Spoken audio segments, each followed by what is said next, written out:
고린도전서 6장 13절에서 15절까지 말씀, 신약성경 270쪽에 기록되어 있습니다.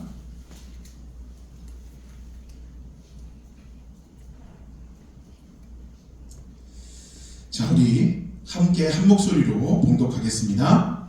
음식은 배를 위하여 있고 배는 음식을 위하여 있으나 하나님은 이것저것을 다 패하시리라. 몸은 음란을 위하여 있지 않고 오직 주를 위하여 있으며 주는 몸을 위하여 계시느니라. 하나님이 주를 다시 살리셨고 또한 그의 권능으로 우리를 다시 살리시리라. 너희 몸이 그리스도의 지체인 줄을 알지 못하느냐? 내가 그리스도의 지체를 가지고 창녀의 지체를 만들겠느냐? 결코 그럴 수 없느니라. 아멘. 할렐루야. 아멘. 자, 우리 옆에 분하고 인사해 보시기 바랍니다. 주의 사랑으로 사랑합니다. 하나님이 함께 하십니다. 네, 여러분 사랑합니다.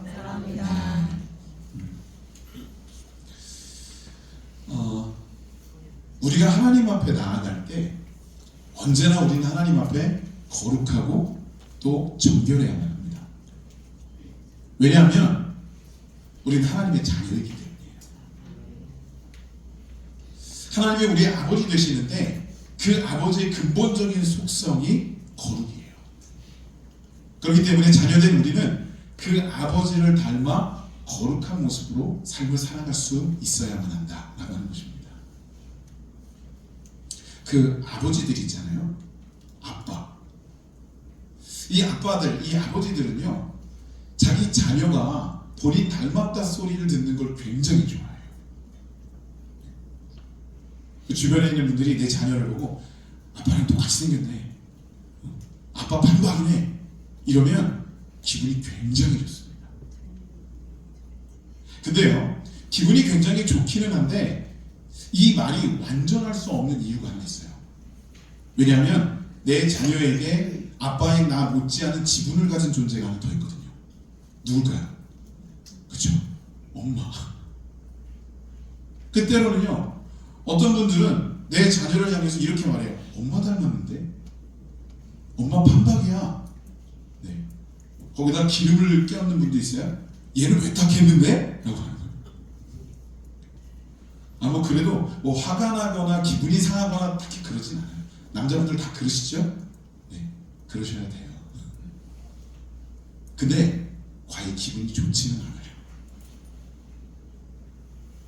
내 아들이니 내 딸이니 아빠인 나를 좀 더 닮았으면 좋겠는 거고 엄마인 나를 조금 더 닮았으면 좋겠는 거죠. 외람되지만 실제로 저와 저희 아내는 저희 아이들의 발을 가지고 설전을 벌인 적이 있어요. 네. 발이 우동통하니 나를 닮지 않았냐는 거예요. 제가 그렇게 얘기하면 웬만하면 제 아내는 거기에 동조해 주긴 해요. 근데 또 간혹 자기 주장을 하고 싶을 때가 있는 거죠. 그러면 어디가 뚱뚱하냐는 거예요. 이렇게 발끝이 날렵하고 얄쌍한데 이게 날 닮은 거 아니냐는 거죠. 둘 다 닮았어요. 둘 다 닮았죠, 당연히. 근데 내 자녀이다 보니까 나를 조금 더 닮기를 원하는 거예요. 자녀이기 때문에 나를 닮았으면 좋겠는 마음과 더불어서 내 자녀이니까 조금 더 특별했으면 하는 마음도 있어요. 그래서요, 뭔가 아이가 잘못을 하잖아요. 그러면 그걸 그냥 놔두지를 않습니다. 아주 호되게 혼을 내서 다시는 그 잘못을 저지르지 못하게 한다는 거예요. 근데 옆집 아이가 똑같은 잘못을 저지른다, 나랑 별로 상관없는 사람이 똑같은 잘못을 저지른다 라고 하면요, 그러면 그건 그냥 묵인하고 넘어가기도 하고 때로는 웃으면서 그 대상에게 권면을 하기도 해요. 근데 내 자녀, 내 아이는 안 된다는 거예요. 그래서 잘못을 하면 회초리를 들고 매를 들어서라도 온전한 방법으로, 온전한 방향으로 이끌고야 한다라고 하는 것입니다. 여러분, 하나님도요, 우리를 특별한 자녀로 삼아주셨어요. 하나님께서는 하나님의 형상으로 우리를 만들어 주셨고, 그리고 하나님의 형상을 담기를 원하셨어요. 하나님의 성품을 닮아 하나님 앞에 세워지기를 원하세요. 이게 아버지 되신 하나님이 우리에게 바라시는 바인 거예요. 그래서 우리는 그 하나님의 바라심이 온전히 이루기 위해 우리는 하나님 앞에 언제나 거룩하고 정결하게 나가야 된다라고 하는 거예요. 여러분, 우리는 하나님 앞에 거룩한가요? 하나님의 자녀다운 모습인가요? 여러분 스스로를 돌아보는 시간이 될 수 있기를 간절히 축복합니다. 자, 분명히 기본적인 신앙의 기조로 볼 때 우리가 하나님의 자녀이기 때문에 하나님을 닮기 위하여 거룩으로 살아가야 된다. 이게 맞죠. 근데 오늘 본문 가운데 보면 이 사도 바울이 고린도 성도들에게 물론 거룩과 정결에 대한 이야기를 하고 있어요. 근데 그 이야기를 하면서 또 한 가지의 가장 중요한 핵심적인 이유를 설명해 주고 있다는 거예요. 자, 우리 먼저 13절을 한번 보겠습니다. 자, 바울이 뭐라고 얘기하느냐 하면 제가 봉독해 볼게요. 음식은 배를 위하여 있고 배는 음식을 위하여 있으나 하나님은 이것저것을 다 패하시리라. 몸은 음란을 위하여 있지 않고 오직 주를 위하여 있으며 주는 몸을 위하여 계시느니라. 아멘. 자, 우리의 몸은요, 주님 안에서 많은 것을 누릴 수 있다는 거예요. 이게 하나님이 주시는 은혜이고 하나님이 주시는 축복이에요. 근데 전제 조건이 있죠. 뭐냐면 우리의 몸이 음란으로부터 벗어나 있어야 된다는 거예요. 자, 이건 뭘 상징적으로 표현하냐면 죄악으로부터 우리가 벗어나 있어야 된다라고 하는 걸 설명해 주는 거예요. 우리가 음란으로부터, 우리가 죄로부터 벗어나 있다면 그러면 하나님께서는 우리를 위해 계신다라고까지 말씀하실 정도로 우리와 함께 하신다는 거예요. 여러분 기쁘지 않습니까? 감격스럽지 않으신가요? 여러분, 하나님께서 우리와 함께 하시기 위하여 우리에게 원하시는 것이 정결이고 거룩히 하는 거예요. 우리는 그 하나님과 함께 하기 위하여 거룩해야 된다라고 하는 거. 그래서 우리가 살아가는 날들 동안에 우리 끊임없이 우리 안에 있는 음란과 우리 안에 있는 죄성과 싸워나가야 돼요. 그렇게 살아나가야 된다는 것이 가장 우리들에게 필요한 내용이고, 또 그런 모습으로 나가야 되는 것이 더 이상의 부연 설명이 필요 없을 정도로 가장 합당한 우리들의 신앙적 삶의 모습일 거예요. 근데 여러분 오늘 본문 15절에 보시면요, 바울은 그럼에도 불구하고 13절과 같이 돼야 되는 이유를 또 한 가지 명확하게 설명해 주고 있다는 거죠. 자, 우리 15절을 보겠습니다. 15절 함께 있습니다. 너희 몸이 그리스도의 지체인 줄을 알지 못하느냐? 내가 그리스도의 지체를 가지고 창녀의 지체를 만들겠느냐? 결코 그럴 수 없느니라. 아멘. 자, 우리를 뭐라고 말하고 있어요? 그리스도의 지체다. 지체는 뭘까요? 이 지체라고 하는 대상은요, 굉장히 중요한 의미를 내포하고 있어요. 제가 서두에 말씀드린 대로 자녀는 그 아버지를 닮아요. 이게 굉장히 중요한 내용이긴 한데 닮기는 닮는데 주체적인 삶을 살죠. 근데 지체는 어떻습니까? 안 닮아요. 여러분 생각해 보세요. 우리 몸의 지체인 손과 발이 있어요?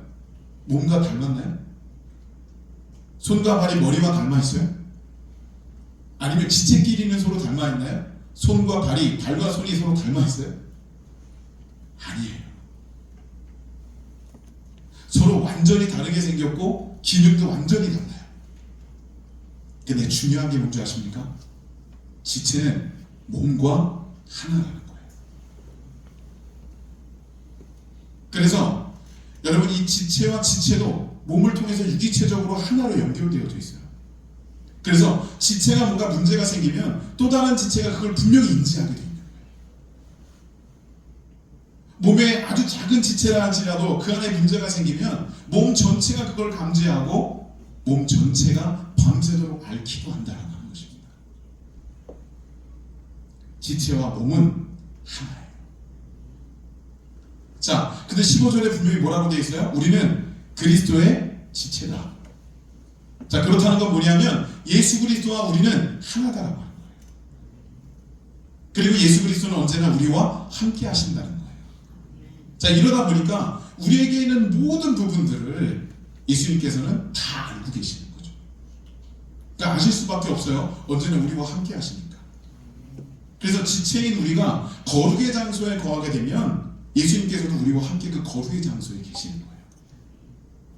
근데 안타깝게도 지체인 우리가 지체임에도 불구하고 혹시 죄악된 장소로 흐르게 되면 어쩔 수 없이 우리 예수님도 그 죄악된 장소에 함께 하실 수밖에 없다는 것입니다. 그래서 여러분, 지체로서 우리의 역할이 굉장히 중요한 거예요. 자, 그러면 우리가 지체로서 제대로 된 삶을 살려면 어떻게 해야 될까? 저는 가장 핵심적이고 가장 중요한 딱 한 가지 방법이 있다고 믿습니다. 바로 몸이 이끄는 대로 가면 돼요. 머리가 생각하는 대로 따라가면 돼요.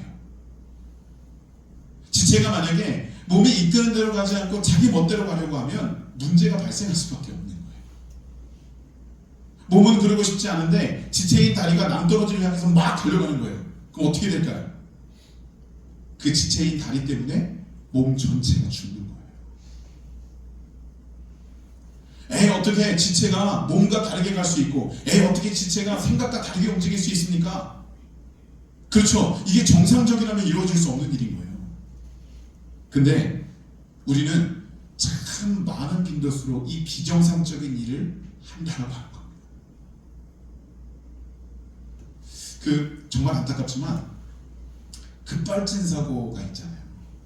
그게 뭐 차가 이상이 있어서 그 일이 벌어지기도 하지만 어떤 경우는요, 그 사고 난 차량의 블랙박스를 확인해 보면 그 위기의 순간에 그 운전자가 브레이크를 외치는 거예요. 근데 그러면서 실제로 오른발로는 뭘 밟아요? 가속 페달을 계속 밟고 있는 거예요. 브레이크를 외치면서 머릿속으로는 브레이크를 계속 생각하는데 실제로 지체인 이 다리는 가속 페달을 계속 밟고 있다. 그럼 어떻게 되는 겁니까? 사고가 나는 거예요. 여러분, 우리가 이런 일을 겪지 않기를 원한다면 몸 대신 주님, 머리 대신 주님께서 우리들이 이끄시는 대로 지체된 우리가 그대로 따라 행하면 전혀 무리가 없는 주님과의 관계와 삶이 될 수 있다는 거예요. 굳이 내 생각대로, 내 방식대로 주님께서 분명히 말씀을 통해서 알려주심에도 불구하고 그 길로 가지 않으려고 굳이 벗어나는 모습이 보인다면 여러분, 그것 때문에 몸이신 하나님과 우리와의 관계는 깨질 수밖에 없고 또한 심한 타격을 입을 수밖에 없다라고 하는 것입니다. 여러분, 지체라면 지체로서의 역할을 충실히 감당하셔야 되는 거예요. 이런 경우가 있어요. 지체가 지체로서의 역할을 잘하잖아요. 그러면 그 지체 때문에 주체가 빛나요. 여러분, 손흥민 선수를 아시죠? 오늘은 이렇게 대답을 안 하시기로. 이 손흥민 선수 우리나라에서 배출한 걸출한 월드클래스 축구 선수입니다. 뭐 왼발 오른발 할 거 없이 너무나도 축구를 잘하는 그런 선수예요. 이 손흥민 선수가 축구 경기에 나갔어요. 혼자서 쫙 드리블을 해서 가서 골을 넣었습니다. 자, 그러면 이 경기를 중계하던 아나운서가 뭐라고 칭찬을 할까요? 역시 손흥민 선수의 다리는 월드클래스입니다, 이렇게 얘기할까요? 아니요, 그렇게 얘기하지 않아요. 손흥민은 역시 월드클래스입니다 라고 얘기합니다. 근데 사실 실질적으로는 그 손흥민 선수의 다리가 잘한 게 맞잖아요. 그죠? 그 손흥민 선수의 발기술이 뛰어난 게 맞잖아요. 근데 그렇더라도 그 누구도 손흥민의 그 지체인 다리를 따로 떨어뜨려서 칭찬하는 법은 없다는 거예요. 왜냐하면 지체와 주체는 하나이기 때문에. 그래서 지체가 잘한 것으로 인해서 주체인 손흥민이라는 이름이 빛나게 된다고 하는 것이죠. 여러분, 우리가 그리스도의 지체라면, 우리가 지체로서의 최선을 다하는 삶을 살고 그 안에서 온전한 성과를 내면 누가 빛날까요? 주체이신 예수 그리스도께서 빛나게 되는 거예요. 여러분, 이게 바로 우리의 삶의 목적이고 신앙의 목적이 되어야 된다는 거예요. 내가 잘 살면 내가 좋은 곳에 갈 수 있고, 내가 잘 살면 내가 많은 것을 얻을 수 있고가 아니라, 내가 잘 살아내면 나의 주관자 되시고 나의 몸이 되시고 나의 머리 되시는 예수 그리스도께서 빛나게 되고 영광 받으신다라고 하는 거예요. 여러분, 이것이 바로 저와 여러분들의 삶의 길이어야 한다라고 하는 것입니다. 사랑하는 여러분, 우리는 주님의 자녀이기 때문에 그분을 닮아 있는 거룩으로 나가야만 합니다. 또한 우리는 그분의 지체이기 때문에 그분과 하나 되어서 그분이 지니고 있는 그 속성을 그대로 지니고 있을 수밖에 없는 겁니다. 이 사실을 꼭 기억하시고 우리가 그분의 자녀인 것, 그분의 지체인 것을 절대로 잊지 않는, 그래서 그것에 합당한 우리의 삶과 인생을 살아감으로 온전히 주님만을 높이며 영광된 삶을 우리가 살아갈 수 있기를 주님의 이름으로 축복합니다. 이제 아까 우리 권사님께서 기도하실 때도 1월에 중반부가 지나가고 있습니다. 시간이 정말 빨리 지나가는 것 같아요. 그래서 이런 생각이 들었어요. 우리가 2026년도가 이제 시작됐습니다라는 말을 더 이상 하면 안 되겠다. 이제 중반부가 흘렀기 때문에 이제 우리 2026년도를 주님 앞에 잘 살아내고 있습니다. 내가 그분의 자녀로, 그분의 지체로서 온전히 살아내고 있습니다라는 고백이 우리 가운데 온전히 있어야 될 줄 믿습니다. 오늘 이 시간 이후에 저와 여러분들의 그 고백이 온전해지길 소망하고 하나님 앞에 분명히 세워지는 신실한 모습들이 되시기를 주의 이름으로 축원합니다. 기도하시겠습니다. 거룩하신 하나님, 감사합니다.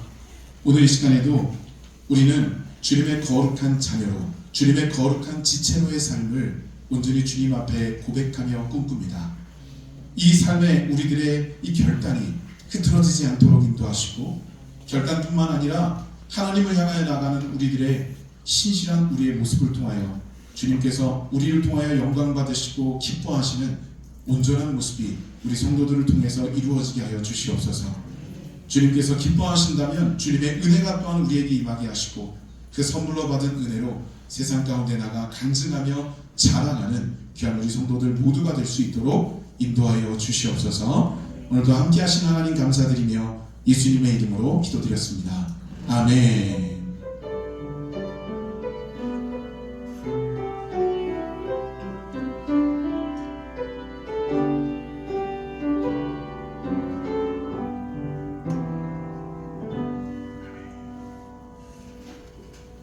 우리 다 같이 하나님의 은혜로 찬양 드리시고 오늘 말씀을 기억하시면서 우리 결단하며 함께 기도하도록 하겠습니다.